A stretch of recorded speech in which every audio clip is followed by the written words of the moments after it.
नमस्कार दोस्तों, मैं अजीत कुमार यादव आप सभी का एक बार फिर से आपके अपने channel Ajit Yadav tricky math में बहुत बहुत स्वागत करता हूं।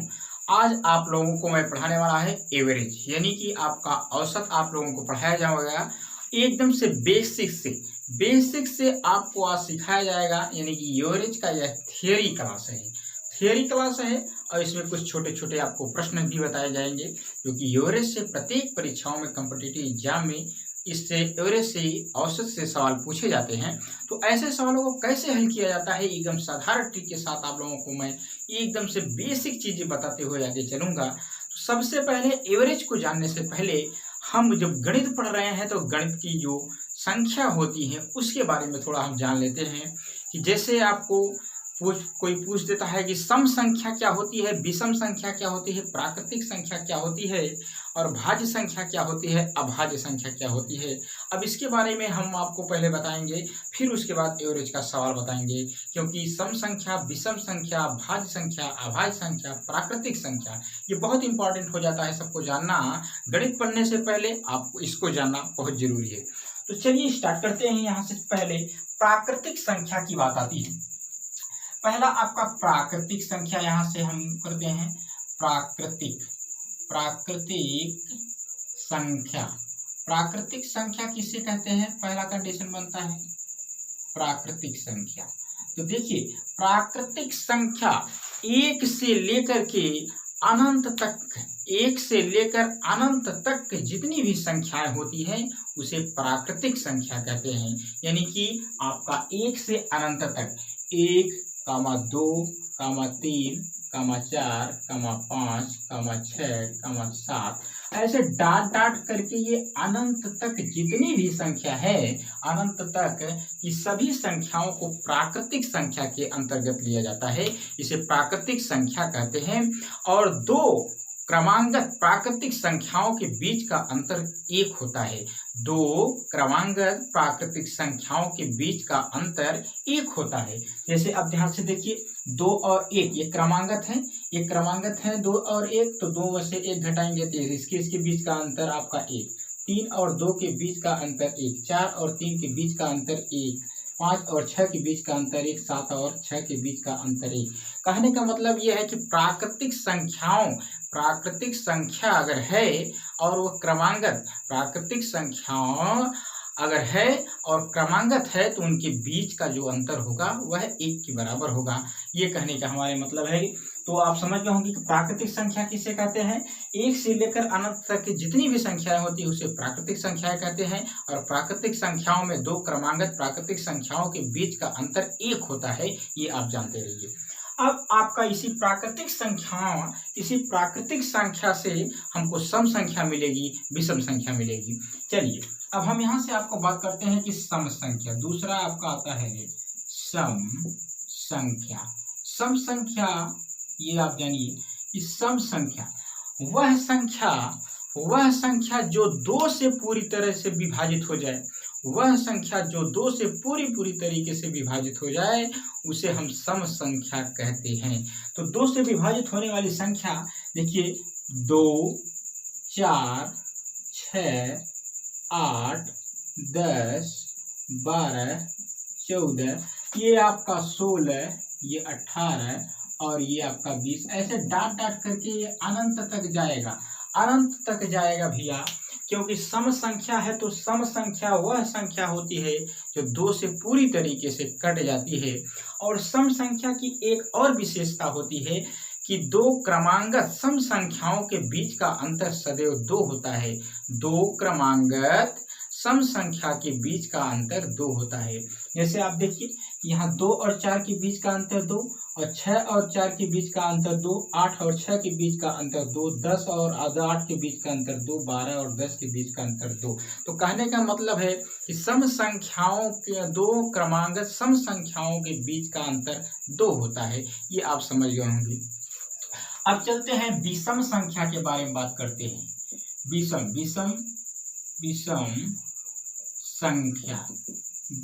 संख्या।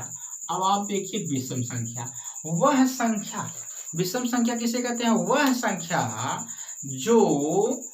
संख्या जो 2 से विभाजित न हो, वह संख्या जो 2 से विभाजित न हो उसे विषम संख्या कहते हैं। तो विषम संख्या आपका हो जाएगा 1 और आपका 3, 5, 7, 9, 11, 13, 15 और आपका यहाँ से 15 और 17 आपका 19 और आपका 21, ऐसे डाट डाट करके ये अनंत तक जा सकता है। ये अनंत तक जा सकता है, ये विषम संख्या है। एक चीज आप लोगों को और मैं बता दूं कि सम संख्या और विषम संख्या, सम संख्या और विषम संख्या में दो क्रमांगत सम संख्या या दो क्रमांगत विषम संख्या का बीच का अंतर जो होता है वह दो दो का होता है। अब इसमें भी देखिए कि दो का अंतर है, 3 और 1 में दो अंतर कितना है, 2 का। 5 और 3 के बीच का अंतर 2 का। 7 और 5 के बीच का अंतर 2 का। 9 और 7 के बीच का अंतर 2 का। मतलब कि अगर सम संख्या हो या विषम संख्या हो तो दो सम संख्या या दो विषम संख्या अगर क्रमांगत है तो उन संख्याओं के बीच का अंतर 2 होता है। एक चीज और जानिए कि अगर एक सम संख्या है और उसमें एक जोड़ दिया जाए और एक घटा दिया जाए तो अगली संख्या जो मिल जाती है विषम संख्या मिल जाती है। अगर हम 8 को ले लें तो 8 आपका एक सम संख्या है, एक 8 आपका सम संख्या है। अगर इस 8 में अगर हम 1 प्लस कर दें तो ये आपका एक विषम संख्या मिल जाती है। अगर इसी 8 में से जब हम 1 को माइनस कर देते हैं, 1 माइनस कर देते हैं तो ये आपका विषम संख्या मिल जाती है। तो कहने का मतलब है कि अगर विषम संख्या में से एक अगर हम जोड़ें या एक घटाएं तो आपको सम संख्या मिलेगी, एक आपको सम संख्या मिलेगी, या सम संख्या में एक जोड़ें या घटाएं तो आपको विषम संख्या मिलेगी। दूसरा कंडीशन मिलता है कि अगर विषम संख्या आपका 9 है, इसमें अगर एक जोड़ दिया जाए तो ये आपका 10 सम संख्या मिल जाएगी। अगर इसी 9 में से एक घटा दिया जाए तो ये 8 आपका एक सम संख्या मिल जाएगी। कहने का मतलब है कि चाहे वह संख्या सम हो चाहे विषम हो, उसमें से अगर एक जोड़ा जाए या एक घटाया जाए तो आपको सम रहेगा तो विषम मिलेगा और विषम रहेगा तो सम मिलेगा। ये चीज आपका क्लियर हो गया होगा। अब हम आपको बताते हैं यहाँ से अभाज्य संख्या, ये बड़ा इंपॉर्टेंट हो जाता है अभाज्य संख्या के बारे में जानना। अभाज्य संख्या,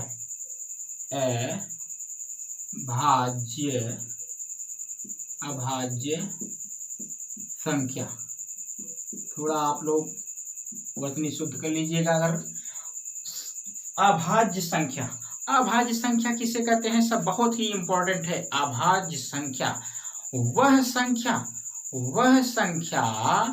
अभाज्य संख्या की बात हो रही है, वह संख्या जो स्वयं और एक के अलावा किसी अन्य संख्या से नहीं करती है उसे अभाज्य संख्या कहते हैं, तो दो हो गया आपका, ये आप देख रहे हैं 2 जो होती है सबसे छोटी अभाज्य संख्या है 2, सबसे छोटी अभाज्य संख्या है 2। ये आपका हो गया। 3 आपका हो गया, 5 हो गया, 7 हो गया, 11 हो गया आपका, 13 हो गया आपका, इसी प्रकार से, और आपका यहाँ से 17 हो गया, 19 हो गया, ये आपका 23 हो गया। डाट डाट करके अनंत तक जा सकता है। तो कहने का मतलब है अभाज्य संख्या किसे कहते हैं कि वह संख्या जो एक और स्वयं के अलावा किसी अन्य संख्या से नहीं कटता है उसे आप अभाज्य संख्या कहते हैं। तो देखिए, और दूसरे शब्दों में कह सकते हैं कि वह संख्या जिसका केवल गुणज 2 हो उसे अभाज्य संख्या कहते हैं। क्योंकि देखिए इसमें जो है 2 का जो गुणज होगा 1 होगा और 2 होगा, यही 2 ही इसका गुणज होगा। 3 का अगर हम गुणज निकालते हैं तो 1 और 3 होगा। 5 का अगर हम गुणज निकालते हैं तो 5 का गुणज 1 और 5 होगा। तो कहने का मतलब दूसरे शब्दों में कह सकते हैं कि वह संख्या जिसका गुणज मात्र 2 हो, 2 से अधिक ना हो, मात्र गुणज 2 हो, उसे हम अभाज्य संख्या कहते हैं। ये आपका पहला कंडीशन। और दूसरे शब्दों में कह सकते हैं कि वह संख्या जो स्वयं और एक के अलावा किसी अन्य संख्या से नहीं करता है उसे आप अभाज्य संख्या कहते हैं। ये चीज आपका क्लियर हो गया होगा। लेकिन एक चीज और जानिए, यहाँ से हम और क्लियर करना चाहते हैं कि अभी आपने देखा कि सम संख्या और विषम संख्या में दो दो का अंतर रहा। दो सम संख्या और विषम संख्या में क्रमांगत है तो दो का अंतर रहा, लेकिन इसमें देखिए, इसमें दो का अंतर है, एक का अंतर है, इसमें एक का अंतर है 3 और 2 में, और इसमें देखिए 2 का अंतर है। बात समझ रहे हैं? और इसमें देख रहे हैं आपका 2 का अंतर है, इसमें भी 2 का अंतर है, इसमें भी आपका 2 का अंतर है, लेकिन इसमें आप 17 और 13 में आप देख रहे हैं कि यहाँ से आपका 4 का अंतर है। तो अभाज्य संख्या में वो चीज आपको फॉलो नहीं करता है जैसा कि सम संख्या विषम संख्या में फॉलो कर रहा था। सबका अंतर उसमें सम संख्या और विषम संख्या में क्रमांगत संख्याओं का समान आ रहा था, लेकिन इसमें ऐसी कोई बात नहीं है अभाज्य संख्या में। तो ये चीज आप समझ गए होंगे कि अभाज्य संख्या किसे कहते हैं। अब आपको देखना है कि भाज्य संख्या, भाज्य संख्या सॉरी भाज्य संख्या, भाज्य संख्या किसे कहते हैं। अब बात करते हैं भाज्य संख्या। वह संख्या जो स्वयं और एक के अलावा किसी अन्य संख्या से कट जाए उसे आप कहते हैं भाज्य संख्या। जैसे आपका सबसे छोटी भाज्य संख्या आपका 4 होता है, सबसे छोटी भाज्य संख्या आपका 4 होता है, फिर आपका 6 होता है, फिर आपका 9 होता है, फिर आपका यहाँ से 10 होता है, फिर 12 होता है, फिर आपका 14 होता है, आपका इसी प्रकार से 16, ऐसे डाट डाट करके अनंत तक जाता है। कहने का मतलब कि वह संख्या जो स्वयं और एक के अलावा किसी अन्य संख्या से कट जाती है उसे हम क्या कहते हैं, भाज्य संख्या कहते हैं। तो भाज्य संख्या सबसे छोटी संख्या आपका 4 होता है जो आपका भाज्य संख्या होता है। और भाज्य संख्या में एक चीज और हम देखते हैं कि इसमें अंतर कितने का है, आपका 2 का अंतर है, इसमें अंतर आपका 3 का अंतर है, इसमें आपका 1 का अंतर है। तो ये इसमें भी फॉलो नहीं करता है कि इसमें जो अगर ये आपका क्रमांगत है तो समान इसका डिफरेंस आएगा, इसमें भी फॉलो नहीं करता है। तो फॉलो किसमें करेगा, आपका सम संख्या में करेगा और विषम संख्या में करेगा। सम संख्या और विषम संख्या अगर दो क्रमांगत संख्याओं के बीच का अंतर समान होगा, और भाज्य भाज्य संख्या में ऐसी कोई कंडीशन नहीं है कि आपको इस प्रकार से डिफरेंस इसका समान मिले। दूसरे शब्दों में कह सकते हैं कि अभाज्य संख्या वह संख्या जिसके गुणज 2 से अधिक होते हैं उसे अभाज्य संख्या कहते हैं। जैसे इसके गुणज 4 के गुणज कौन कौन होंगे, 4 के गुणज आपका 1 होगा, 4 का गुणज आपका 2 होगा, 4 का गुणज आपका 4 होगा। तो कहने का मतलब इसका 3 गुणज हो गया, तब आप कह सकते हैं कि यह आपका अभाज्य संख्या है। 10 का क्या गुणज होगा, 10 का गुणज 1 होगा, 10 का गुणज 2 होगा, 10 का गुणज 5 होगा, 10 का गुणज 10 होगा। तो कहने का मतलब कि ये एक ऐसी संख्या जिसके गुणज 2 से अधिक हो उसे हम कहते हैं भाज्य संख्या। क्या कहते हैं, भाज्य संख्या है। ये आप अच्छे तरीके से समझ होंगे कि प्राकृतिक संख्या, भाज्य संख्या, अभाज्य संख्या, सम संख्या, विषम संख्या क्या होता है, ये चीज आप समझ गए होंगे। अब यहाँ से हम कुछ फार्मूले आपको बता देते हैं, कि ऐसे कैसे आपको हल कर सकते हैं। जब आपको प्राकृतिक संख्याओं की बात की जाए, आपसे प्राकृतिक संख्याओं की बात की जाए और उन संख्याओं का योगफल पूछा जाए तो उसके लिए आप क्या करते हैं। देखिए यहाँ से इस चीज को मैं मिटा दे रहा हूँ, ये चीज आप समझ गए होंगे, बहुत ही इंपॉर्टेंट होता है ये। अब यहाँ से अगर आपसे कह दिया जाए कि 1 2 3 4 5 6 7 और ये डाट करके यहाँ से, और इसमें हम प्लस लगा दें, यहाँ सब पर प्लस लगा दे रहे हैं, यानी कि प्लस लगा रहे हैं, प्लस डाट करके 100 तक यहाँ प्लस होगा, यहाँ से 100 तक के पदों का योगफल क्या होगा। योगफल अगर आपको निकालना है, यहाँ से अगर हम करें 1 + 2 + 3 + 4 + 5 + 6 + 7 + 8 + 9 + 10, इसका हम योगफल अगर करते हैं, इन पदों का योगफल अगर आपको पूछा जाता है तो ये आपको 55 मिलेगा। 55 मिलेगा कैसे, यहाँ से अगर हम जोड़ते हैं तो ये आपका 55 के बराबर हो जाएगा, क्योंकि देखिए ये 3 हो जाएगा, 3 3 6 6 4 10 10 15 15 6 21 आपका इस प्रकार से जोड़ेंगे तो 55 के बराबर आएगा। अब ये चीज हम देखेंगे कि अगर इनका डिफरेंस डिफरेंस अगर एक है, अगर डिफरेंस यानी कि जिसे सर्वांतर बोलते हैं, अगर एक है तो उसके लिए हमको 60 ट्रिक के साथ कैसे हम योगफल निकाल सकते हैं। अगर ये आपको पूछता है तो यहाँ से हम पदों को गिन लेंगे, कितने पद हैं, 1 2 3 4 5 6 7 8 9 10। अब आप देख रहे हैं कि n बराबर आपका 10 है, तो आपको पदों की संख्या, पदों का योगफल, 10 पदों का योगफल आपको पूछना है, यानी कि इन 10 पदों का योगफल अगर करते हैं तो कौन सी संख्या मिलेगा। तो इसके लिए आपका पदों का योग बराबर, यहाँ से लिखेंगे पदों का योगफल, योगफल बराबर, जब आपको सर्वांतर एक हो, सर्वांतर यानी कि संख्याओं में डिफरेंस, दो क्रमांगत संख्याओं में डिफरेंस एक एक का हो, तब ये चीज आपका फॉलो होगा। यहाँ से आप देख रहे हैं कि एक यानी ये है, तब आप क्या करेंगे, यहाँ से अब आपको लिखना है n/2 n + 1, बस हो गया। इसी फार्मूले से आप लगा देंगे तो आपको आ जाएगा। n की जगह आप 10 रखेंगे, 10/2, यहाँ 10 रखेंगे, 10 × 1 = 11 हो जाएगा। अब यहाँ काट देंगे तो ये आपका 5 आएगा, 11 × 5 = 55, मतलब कि उन 10 पदों का योगफल कितना हो जाएगा, 55 के बराबर हो जाएगा। तो इस तरह से आप अगर डिफरेंस यानी कि डिफरेंस एक हो तो आप इस तरह से इस तरह के फार्मूले को आप लगा करके हल कर सकते हैं।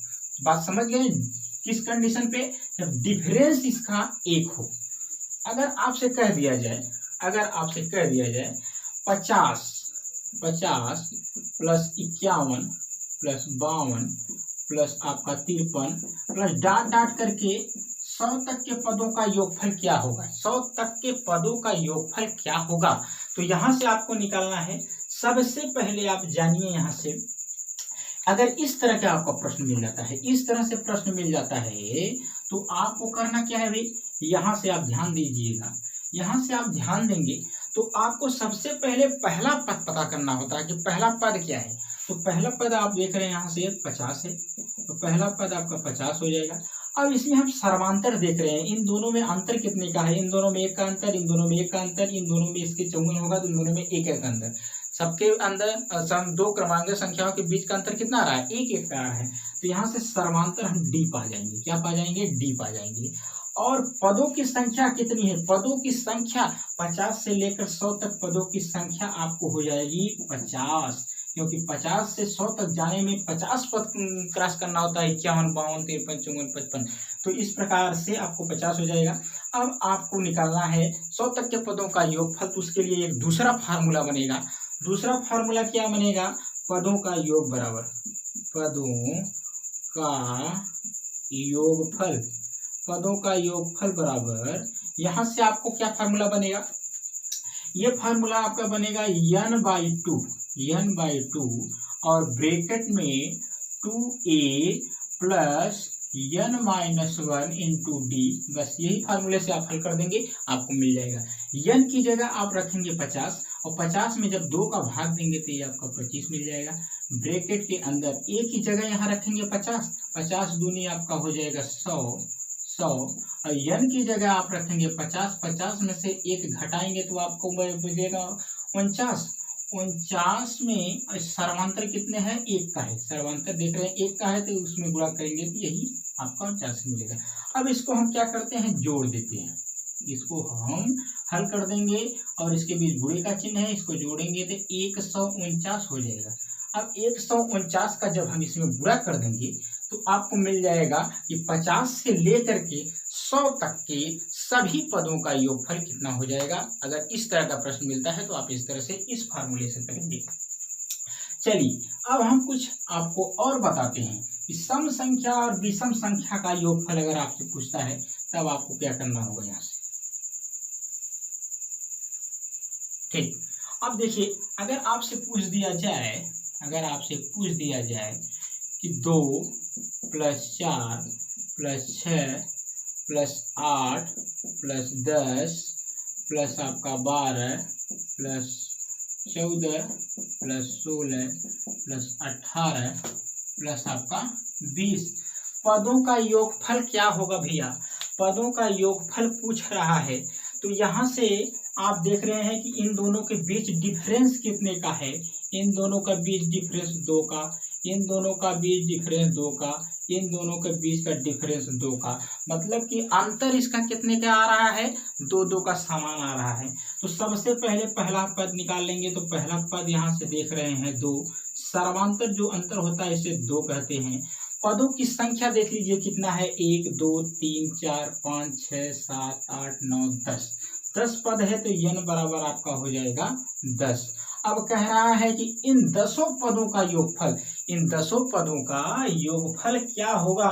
इन 10 पदों का योगफल अगर आपको निकालना है तो पदों का योग बराबर, पदों का योगफल, पदों का योगफल बराबर आपका हो जाएगा, यहाँ से अब ये भी फार्मूला हमने लगाया, n/2 ब्रैकेट में 2a n माइनस आपका 1d और ब्रैकेट में ये फार्मूला लगाइए। ये n की जगह आप देख रहे हैं कि यहाँ से 10 है, 10 में 2 का भाग देंगे तो ये 5 आ जाएगा। यहाँ से 2a की जगह आप देख रहे हैं कि 2 है तो 2 दूना ये 4 हो जाएगा, और यहाँ बीच में प्लस होगा, सॉरी यहाँ प्लस, और n क्या है आपका 10 पद है, 10 में से 1 घटाएंगे 9 हो जाएगा, सर्वांतर 2, 9 दूनी 18, ये इस प्रकार से हो जाएगा। अब इसका हम 5 और गुणे में 18 4 आपका 22 हो जाएगा। इसका गुणा करेंगे 5 दूनी 10, 5 दूनी 10 1 11, मतलब कि इन सभी पदों का योगफल कितना हो जाएगा? 110 के बराबर हो जाएगा। इन सभी पदों का योगफल क्या हो जाएगा? 110 के बराबर हो जाएगा। अगर आपको सर्वांतर समान है तो इस फार्मूले का यूज करना बहुत ही जरूरी है। ये जो फार्मूला मैं लिखा हूँ, पदों का योग बराबर पदों का योगफल निकालने के लिए आपको अगर उसका सर्वांतर समान है तो n/2 ब्रैकेट में 2a n minus 1 into D bracket बंद, ये आपका पदों का योगफल बता देगा। यदि उसका सर्वांतर समान है तो, सर्वांतर समान रहेगा तो इस तरह से आप कर लेंगे। अगर सर्वांतर 1 है, इन सभी पदों में सर्वांतर 1 है तो उसके लिए इसके पहले हमने बताया कि आपको n/2 और n+1 वाले फार्मूले से लगाया जा सकता है। तो ये आपको मैंने सम संख्या, विषम संख्या, प्राकृतिक संख्या, अभाज्य संख्या सभी चीज बता दिया, और पदों को कैसे जोड़ करके पदों का योगफल निकाला जाता है इस फार्मूले के अनुसार आप समझ गए होंगे। तो इस तरीके से आप ये चीज आप समझ गए होंगे। अब बात आती है, जैसा कि हमने आपको बता रखा हूँ कि हम आप लोगों को आज पढ़ाएंगे औसत, जिसे इंग्लिश में एवरेज बोलते हैं। एवरेज क्या होता है? एवरेज ये होता है कि जैसे 3 व्यक्ति हैं, ए बी सी, आराम से आप समझ जाएंगे। ए बी सी 3 व्यक्ति हैं। अगर इसके पास 12 टॉफी है और इसके पास 15 टॉफियां हैं और इसके पास 18 टॉफी है, तो अगर कह दिया जाए कि इन तीनों का औसत क्या होगा, एवरेज क्या होगा, तो औसत बराबर होता है पदों का योग बटे पदों की संख्या, पदों का योग बटे पदों की संख्या। तो औसत ये हो जाएगा, तो पदों का योग कर देंगे, ये आपका पदों का योग, यहाँ से जब हम जोड़ देंगे तो आपका ये आ जाएगा 45। कितना आ जाएगा? 45 आ जाएगा। तो पदों का योग बटे पदों की संख्या, कितने पद हैं? 1 2 3 पद है, तो यहाँ से हम भाग दे देंगे तो आपको मिल जाएगा 15। इसका औसत क्या आ जाएगा? औसत बराबर आ जाएगा आपका 15। मतलब कि सबको एक समान कर देना, सबको एक समान रूप से देखना, वही उसका औसत कहलाता है। ए के पास 12 टॉफी था, बी के पास 15 टॉफी था, सी के पास 18 टॉफी था, लेकिन जब इसका एवरेज निकालें तो प्रत्येक को कितना कितना मिल रहा है? टॉफी 15 टॉफियां मिल रही है। तो यही इसका औसत होता है, इसे एवरेज बोलते हैं। अब कुछ फार्मूला हम बता देते हैं औसत का। देखिए, पदों का योग बराबर होता है, औसत बराबर होता है पदों का योग बटे पदों की संख्या।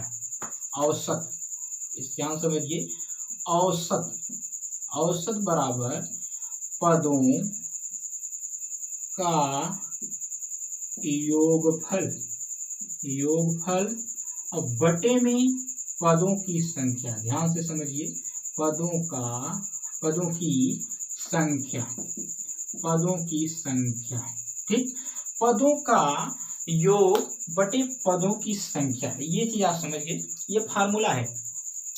यदि आपको कह दिया जाए, अभी अभी हमने क्या निकाला था, औसत जो अभी निकाला था आपको 15 मिला था और पदों का योग कितना था, 45 था, और यहाँ से हमने 3 से भाग दिया था, यह आपने देखा था, अभी अभी किया था। तो ये कहने का मतलब ये है कि ये चीज आपको अगर ये फार्मूला पता है, ये चीज, तो सब चीज आप निकाल सकते हैं। देखिए, अगर आपको पदों का योग पता हो, अगर पदों का योग पता करना हो तो ये आपका औसत, औसत, और ये आपका भाग इधर कर रहा है, इधर आकर गुणा कर देगा, पदों की संख्या, ध्यान दीजिएगा, संख्या बराबर हो जाएगा पदों का योगफल, योगफल मतलब कहने का, अगर पदों का योगफल आपको पता करना हो, पदों का योगफल आपको पता करना हो और उसका औसत और पदों की संख्या दिया हो, तब आप आसानी से इस फार्मूले से कोई भी चीज आप निकालना चाहते हैं तो निकाल सकते हैं। जैसे जैसे अभी अभी कह दिया जाए आपसे कि 3, यहाँ से कुछ प्रश्न आपको पूछा जा सकते हैं, जो प्रत्येक परीक्षाओं में इस प्रकार से प्रश्न पूछा जाता है। चलिए हम आपको प्रश्न करा देते हैं, प्रश्न आपको समझ में आ गया होगा कि इस प्रश्नों को कैसे हल किया जाता है। अब आपको सीधा प्रश्न पर ले चलते हैं, प्रश्न आपके लिए स्क्रीन पर होगा, ध्यानपूर्वक से देखते रहिए। पहला प्रश्न आपके लिए स्क्रीन पर ये रहा, यदि 25a + 25b बराबर 115 हो तो a तथा b का औसत कितना होगा। इसमें से कह रहा है कि 25a + 25b बराबर ये कहा जा रहा है 115 के, 115 के बराबर है। तो कह रहा है कि a तथा b का औसत क्या होगा। a और b दो संख्याएं हैं, ये a और b एक दो संख्याएं हैं, इसमें से जब 25 को हम कॉमन कर लेंगे यहाँ से, तो यहाँ से a + b बच जाएगा 115। तो a + b बराबर 115 और बटे में 25, ये आपका हो गया a + b, यानी कि दोनों संख्याओं का योगफल हो गया, दोनों संख्याओं का योगफल हो गया। अब औसत निकालना है आपका, पूछ रहा है कि a और b का औसत ज्ञात कीजिए। तो औसत बराबर होता है पदों का योग बटे पदों की संख्या। तो दोनों संख्याओं का योगफल कितना है, 115 बटे 25। तो आपका पदों का योग बटे पदों की संख्या, पदों का योग बटे पदों की संख्या होता है। तो पदों का योग कितना है आपका, यहाँ से 115 और बटे में 25, और आपका बटे में पदों की संख्या, पदों की संख्या दो पद है तो 2 आप लिख देंगे, ये आप समझिए। यहाँ से अब इसको काट देंगे, तो 5 से काटेंगे तो 5 × 5 = 25, 5 × 2 = 10, 5 यानी आपका 15। अब यहाँ से इसको कर देंगे तो ये 5 × 2 = 10 हो जाएगा, 10 का भाग यहाँ देंगे तो ये आ जाएगा 2.3, 2.3। कहने का मतलब कि a और b का जो औसत हो जाएगा वो आपका 2.3 हो जाएगा। ये आपको ऑप्शन में दिख रहा होगा। इस प्रकार का प्रश्न जो है परीक्षाओं में अक्सर पूछा जाता है, तो इसको आपको कैसे करना है आसानी से आप समझ गए होंगे। अब आप ऐसे प्रश्नों को गलती नहीं करेंगे, आसानी से कर सकते हैं। चलिए अब आगे हम प्रश्न बताए हैं, छोटे छोटे सब प्रश्न है, पहले आपको छोटे छोटे प्रश्न आपको बता रहे हैं, और जैसे जैसे आप अगले वीडियो में जाएंगे हाईएस्ट लेवल का आपको प्रश्न मिलेगा। अगला सवाल आपके लिए स्क्रीन पर ये रहा, 5 संख्याओं का औसत 10 है, कौन सी संख्या जोड़ दिया जाए कि औसत 12 हो जाए। देखिए 5 संख्याओं का औसत 10 कह रहा है, 5 संख्याओं का औसत 12 कह रहा है, 5 संख्याओं का औसत 10 है, सॉरी 5 संख्याओं का औसत 10 है। तो अगर इन संख्या में, पांचों संख्या में हम इसके एवरेज से गुणा कर दें, इसके एवरेज से इसके औसत से गुणा कर देंगे तो उन पांचों संख्याओं का योगफल मिल जाता है। तो यहाँ से हम गुणा कर देंगे तो 10 × 25 = 50, मतलब कि उन पांचों संख्याओं का योगफल कितना है, 50 के बराबर है। आगे कह रहा है कि कौन सी संख्या इसमें जोड़ दिया जाए कि इसका औसत 12 हो जाए, यानी कि इसका औसत 12 हो जाएगा और इसमें एक संख्या जब जोड़ दिया जाएगा तो पहले 5 संख्या थी, एक और जोड़ देंगे तो 6 संख्या हो जाएगी। तो आपका यहाँ से 12 छक आपका 72 हो जाएगा, 12 छक 72। अब इस 72 में से हम 50 को जब घटा देंगे तो आपको मिल जाएगी यहाँ से 22। तो 22 वह संख्या है, 22 वह संख्या है जिसको जोड़ने के बाद आपका औसत जो है 12 हो जाएगा। तो इसका आंसर इस तरह से आप कर सकते हैं ऐसे प्रश्नों को, और इसका आंसर हो जाएगा 22। चलिए, छोटे छोटे प्रश्न है तो समझना है, औसत के छोटे छोटे सब प्रश्न है।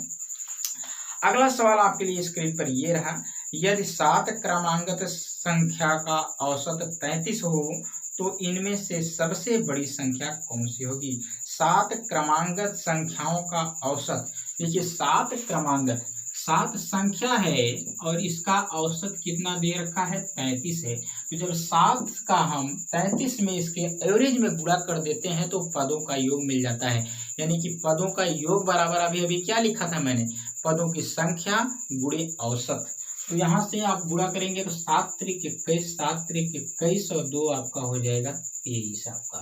तो मतलब पदों का योग कितना हो जाएगा, पदों का योग आपका हो जाएगा 231 के बराबर हो जाएगा।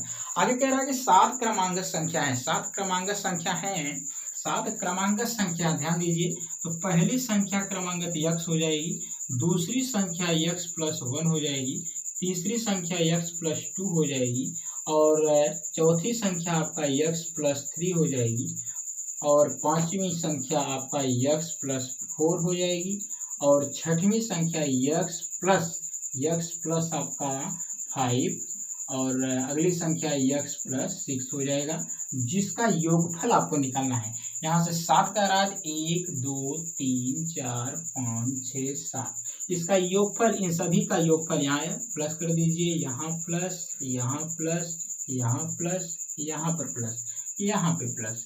अब ये जो है 231 के बराबर है, 231 के बराबर है। क्रमांगत संख्या की अगर बात होती है तो क्रमांगत संख्या, सम संख्या विषम संख्या की बात नहीं कर रहा है, इसमें क्रमांगत संख्या की बात कर रहा है। तो एक एक का अंतर होगा, यहाँ से जोड़ेंगे 1 x, यानी कि 1 2 3 4 5 6 7, ये आपका जुड़कर हो जाएगा 7x। अगर यहाँ से हम इसको जोड़ते हैं 1 और 2 आपका 3, 3 3 6, 6 4 10, 10 5 15, 15 6 आपका 21 हो जाएगा, 15 6 आपका 21 बराबर 231 की।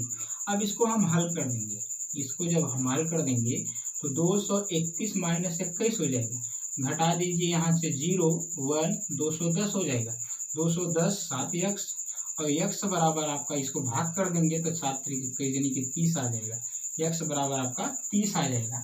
आपसे पूछा क्या जा रहा है, यहाँ से पूछा जा रहा है कि इनमें से सबसे बड़ी संख्या क्या होगा। सबसे बड़ी संख्या क्या होगा, तो सबसे बड़ी संख्या आपका इसमें लास्ट वाले में x प्लस 6 अगर करते हैं तो x की जगह आप 30 रखेंगे और ये 6 यानी कि 36। सबसे बड़ी संख्या आपकी 36 हो जाएगी, सबसे बड़ी संख्या क्या हो जाएगी, 36 हो जाएगी। अगर सबसे छोटी संख्या आपसे पूछा जाता है तो सबसे छोटी संख्या x हो जाता है, जिसका मान आपका 30 हो जाता है। कभी कभी पूछ दिया जाता है प्रश्न में कि सबसे बड़ी संख्या और सबसे छोटी संख्या का गुणनफल ज्ञात कीजिए, तो सबसे बड़ी संख्या और सबसे छोटी संख्या का मल्टीप्लाई कर देंगे तो इसका गुणनफल आ जाएगा।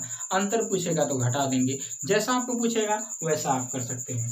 तो इस तरह से प्रश्न आपको मिलते हैं तो आप इस तरह से करेंगे, कोई दिक्कत नहीं होनी चाहिए, क्योंकि आसान प्रश्न है, छोटे छोटे प्रश्न हैं। चलिए अगला सवाल देखते हैं। 4 क्रमांगत सम संख्याओं का औसत 27 है, तो इनमें से सबसे बड़ी संख्या कौन सी है। 4 क्रमांगत सम संख्या में अभी अभी हमने बताया कि कितने का अंतर होता है, 2 का अंतर होता है। सम संख्या है और कितनी संख्याएं हैं, 4 संख्या है। इस 4 संख्या से इसका औसत कितना बताया जा रहा है, इसका औसत आपसे 27 कहा जा रहा है। अगर इस संख्या से इसके औसत में हम गुणा कर दें तो इन चारों संख्याओं का योगफल मिल जाता है। तो यहाँ से हम गुणा करेंगे, 7 चौक 28 हो जाएगा, हासिल आपका 2 4 दूनी 8, 8 2 10, यानी कि उन चारों संख्याओं का योगफल क्या हो जाएगा, 108 के बराबर हो जाएगा। अब कह रहा है कि सम संख्या है और ये 4 संख्या, मान लेते हैं पहली संख्या x है तो दूसरी संख्या क्या होगा, क्योंकि सम संख्याओं में 2 का अंतर होता है तो वो अगली संख्या हो जाएगी x प्लस 2 हो जाएगी। और अगली संख्या हो जाएगी, अब इसमें 2 जोड़ेंगे तो x प्लस 4 हो जाएगा, इसमें आप जोड़ेंगे 2 तो x प्लस 6 हो जाएगा। मतलब कि ये चारों संख्या मिल गई, चारों क्रमांगत सम संख्या मिल गई आपका, जो हमने माना है। यहाँ से जोड़ देंगे इसको, अब इसको जोड़ देंगे और ये इसको जोड़ देंगे, यानी कि चारों संख्याओं का योगफल आपको 108 के बराबर है, 108 हो जाएगा। अब 1 2 3 4, यहाँ से 4x, इसको जोड़ेंगे तो ये आपका 6 6 6 आपका 12 हो जाएगा, यहाँ से 108। अब इसको हल कर देंगे तो ये आपका 108 माइनस में 12, अब इसको घटा दीजिए तो यहाँ से 6 आ जाएगा और यहाँ से 6 आ जाएगा, 10 से आपका 96 आ जाएगा। यक्स बराबर आपका 96/4, 96/4, 4 दूनी आपका 8 हो जाएगा। फिर यहाँ से आपका क्या हो जाएगा, यहाँ से 4 दूनी 8, 14 बचा। यहाँ से कुछ कैलकुलेशन में दिख रहा है कि मिस्टेक हमको, यहाँ से देखते हैं 4 क्रमांगत सम संख्याओं का औसत 27 है, 4 का ये है तो 7 चौक आपका 28, 7 चौक 28, 4 दूनी 8, 2 10, यानी कि चारों संख्याओं का योगफल कितना हो गया, 108 के बराबर हो गया। अब कह रहा है कि इनमें से बड़ी संख्या कौन सी होगी, यानी कि 4 संख्या है, ये x plus 2, x plus 4, x plus 6, ये आपका हो गया 1 2 3 4, ये हो गया आपका। और इसको जोड़ेंगे तो ये 6 और 6 6 आपका 12, 108। यहाँ से 108 में से अगर हम 12 को जब घटा देते हैं, 12 को घटाएंगे तो यहाँ से आपका 2 आ जाएगा, यहाँ से 2 और ये घटाएंगे तो 9 आ जाएगा।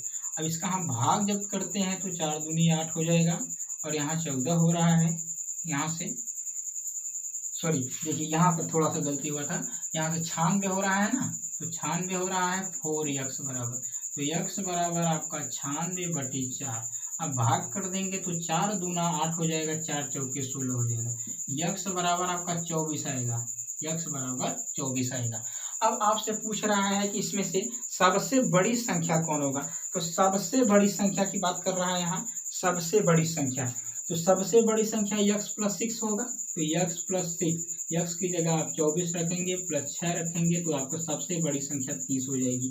सबसे छोटी संख्या की बात करता तो आप यहाँ पर x के करते, ये आपका सबसे छोटी संख्या 24 हो जाती। तो इस तरह से प्रश्न आपको मिलते हैं तो आप इस तरह से करेंगे, कोई दिक्कत नहीं होनी चाहिए। ऐसे प्रश्न बार बार परीक्षाओं में अक्सर पूछे जाते हैं। चलिए इसका हम लास्ट प्रश्न देखते हैं जो कि बहुत ही इंपॉर्टेंट है।